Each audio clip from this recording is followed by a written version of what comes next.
Para su satisfacción, la llave del armario de la habitación de invitados también encajaba en la cómoda. Quitó el seguro del cajón y lo abrió.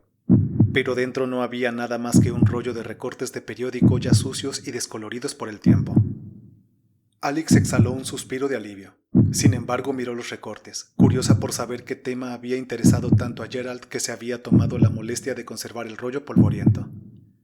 Casi todos eran periódicos estadounidenses, fechados hace unos 7 años, y que trataban de la pista del notorio estafador y bígamo Charles Lemaitre.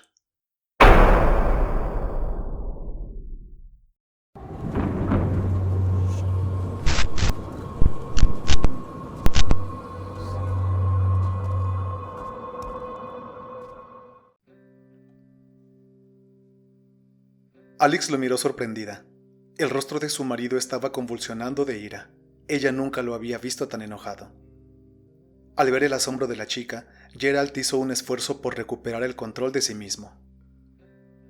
Bueno, solo es un anciano algo tonto y ya, protestó. ¿Qué pudiste haber dicho para hacerle pensar eso? Yo nunca dije nada, a menos que... Ah, sí, ya recordé. Hice una pequeña broma acerca de irme a Londres por la mañana, y supongo que se lo tomó en serio. O quizá no escuchó bien. ¿Tú se lo negaste? Esperó ansiosamente la respuesta de su esposa. Por supuesto, pero es el tipo de adulto mayor que, si una vez se le mete una idea en la cabeza, bueno, no es tan fácil sacársela de nuevo.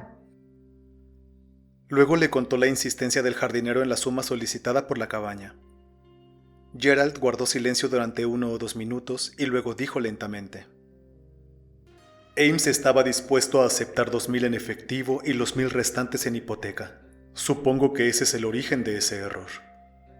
Muy probable que eso haya sido, coincidió Alex.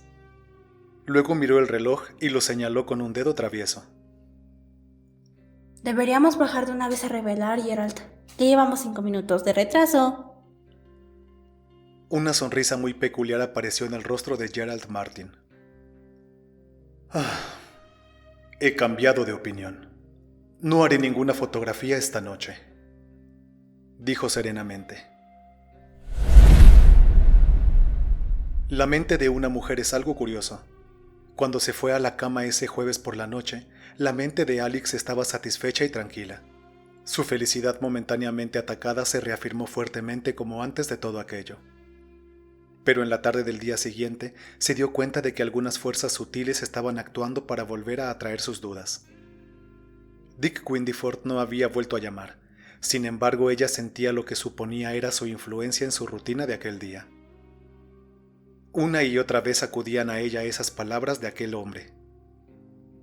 Ese hombre es un perfecto desconocido. No sabes nada sobre él. Y con ellos vino el recuerdo del rostro de su marido, fotografiado claramente en su cerebro mientras decía: ¿Qué pretendes, Alex? ¿Jugar al detective o algo así? ¿Por qué su esposo había dicho eso? Había en esas palabras una advertencia, un atisbo de amenaza. Era como si hubiera dicho: será mejor que no te entrometas en mi vida, Alex. Podrías llevarte una sorpresa desagradable si lo haces. Es cierto que unos minutos más tarde él le había jurado que no había habido ninguna mujer en su vida que importara, pero Alex intentó en vano recuperar el sentido de su sinceridad. ¿No era obvio que él respondería a eso? El viernes por la mañana, Alex se había convencido de que había habido una mujer en la vida de Gerald. Una situación que él había tratado alevosamente de ocultarle. Sus celos, que tardaron en despertar, ahora estaban a tope. ¿Era una mujer con la que iba a encontrarse el día anterior a las 9 de la noche? ¿Su historia de fotografías para revelar fue una mentira sacada de la manga? Hace 3 días habría jurado que conocía a su marido de principio a fin. Ahora le parecía que era un extraño del que no sabía nada. Recordó de la irracional ira de su esposo contra el viejo George, tan diferente de su habitual buen humor. Pudiera que fuese una pequeñez, tal vez, pero le demostró que en realidad no conocía al hombre que era su marido. El viernes se necesitaron varias cositas del pueblo para usarlas durante el fin de semana. Por la tarde, Alex sugirió ir de compras mientras Gerald permanecía en el jardín. Pero para su sorpresa, él se opuso vehementemente a este plan e insistió en ir él mismo mientras ella permanecía en casa. Alex se vio obligada a aceptar, pero la insistencia de su marido la sorprendió y alarmó. ¿Por qué estaba tan ansioso por impedir que ella fuera al pueblo? De repente se le ocurrió una explicación que aclaró todo el asunto. ¿Sería posible que sin decirle nada, Gerald se hubiera topado con Dick Windyford? Sus propios celos, completamente ausentes en el momento de su matrimonio, fue que salieron a flote después. ¿No podría ser lo mismo con Gerald? ¿No estaría ansioso por impedir que volviera a ver a Dick Windyford? Esta explicación era tan coherente con los hechos y tan reconfortante para la mente perturbada de Alex que la aceptó con entusiasmo. Sin embargo, cuando llegó la hora del té, se sintió inquieta e incómoda. Estaba luchando contra una tentación que la había asaltado desde la partida de Gerald. Finalmente, apaciguando su conciencia con la seguridad de que la habitación necesitaba una limpieza a fondo, subió al vestidor de su marido. Llevó un plumero consigo para dar la apariencia de que estaba limpiando. Si pudiera asegurarme. Se repitió a sí misma. Si solo pudiera asegurarme de las cosas. En vano se dijo para sí que cualquier cosa comprometedora habría sido destruida hace mucho tiempo. En contra de eso, ella argumentó que los hombres a veces ocultan la evidencia más evidente a través de una estrategia exagerada: sentimentalismo. Al final, Alex sucumbió. Con las mejillas ardiendo por la vergüenza de su acción, buscó sin aliento entre paquetes de cartas y documentos, abrió los cajones e incluso revisó los bolsillos de la ropa de su marido. Solo se le escaparon 2 cajones. El cajón inferior de la cómoda y el pequeño cajón derecho del escritorio estaban cerrados con llave. Pero Alex había perdido toda vergüenza. En uno de esos cajones estaba convencida de que encontraría pruebas de esa mujer imaginaria del pasado que la obsesionaba. Recordó que Gerald había dejado sus llaves tiradas descuidadamente en el aparador de la planta baja.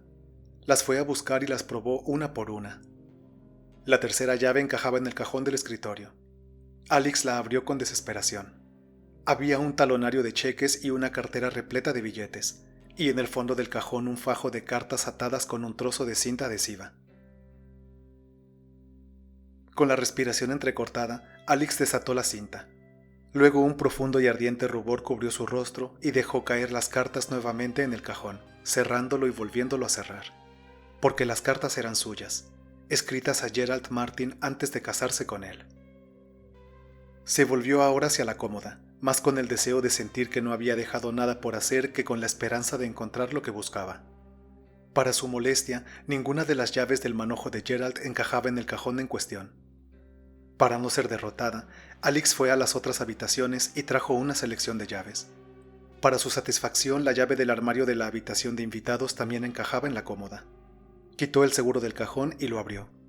Pero dentro no había nada más que un rollo de recortes de periódico ya sucios y descoloridos por el tiempo. Alex exhaló un suspiro de alivio. Sin embargo, miró los recortes, curiosa por saber qué tema había interesado tanto a Gerald que se había tomado la molestia de conservar el rollo polvoriento. Casi todos eran periódicos estadounidenses, fechados hace unos 7 años, y que trataban de la pista del notorio estafador y bígamo Charles Lemaitre.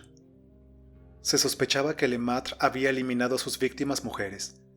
Se había encontrado un esqueleto debajo del piso de una de las casas que había alquilado y nunca más se supo de la mayoría de las mujeres con las que se había casado. El hombre se había defendido de las acusaciones con consumada habilidad, ayudado por algunos de los mejores talentos jurídicos de Estados Unidos.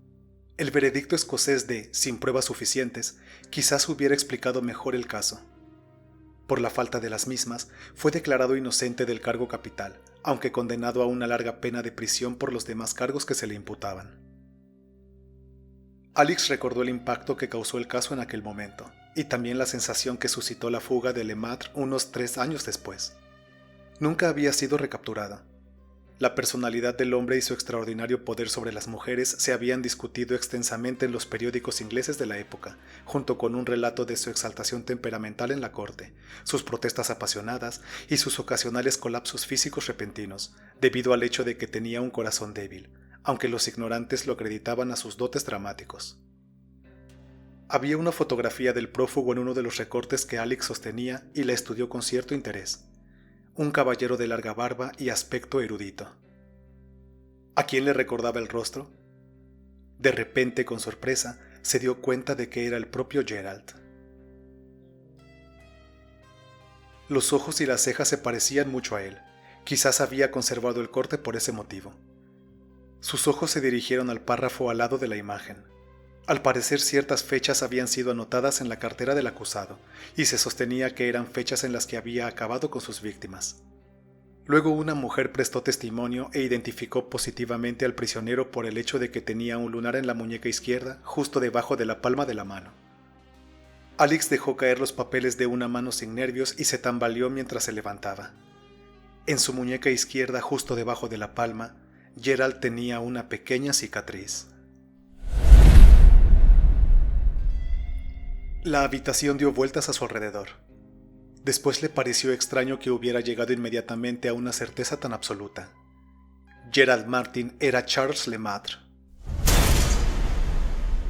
Ella lo supo y lo aceptó en un instante. Fragmentos inconexos giraban en su cerebro, como piezas de un rompecabezas encajando en su lugar. El dinero pagado por la casa, con su dinero, solo con su dinero. Los bonos al portador que ella le había confiado. Fue ahí cuando entendió el verdadero significado de su sueño. En lo más profundo de ella, su yo subconsciente siempre había temido a Gerald Martin y deseaba escapar de él. Y fue de Quindeford con quien ella buscaba ayuda. Por eso también pudo aceptar la verdad con tanta facilidad, sin dudas ni vacilaciones. ¿Sería ella otra de las víctimas de Lemaitre? Muy pronto, tal vez. Un medio grito se le escapó al recordar algo. Miércoles 9 p.m. El sótano con las losas que con tanta facilidad se levantaban. Una vez antes había enterrado a una de sus víctimas en un sótano. Todo estaba previsto para el jueves por la noche, pero planearlo y escribirlo así de antemano de esa manera tan metódica. ¡Qué locura! No, pensándolo bien viniendo de él, todo tenía sentido. Gerald siempre hacía un memorándum de sus compromisos. Un asesinato era para él una propuesta de negocios como cualquier otra. ¿Pero qué la había salvado? ¿Qué podría haberla salvado para que él hubiera desistido de último minuto? En un instante le llegó la respuesta. El viejo George. Ahora comprendió la ira incontrolable de su marido. Sin duda había allanado el camino diciéndoles a todos los que conocían que iban a Londres al día siguiente.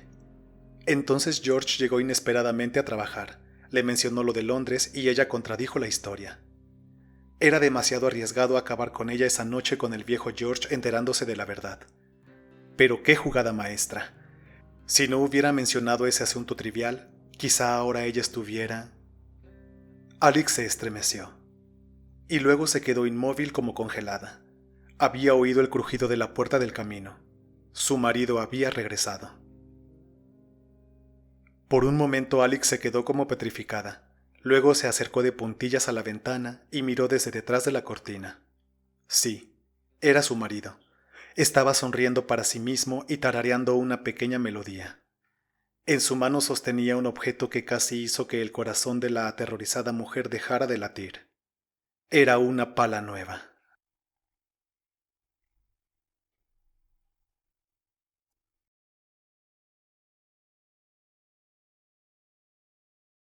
Yo soy la guardiana de las sombras.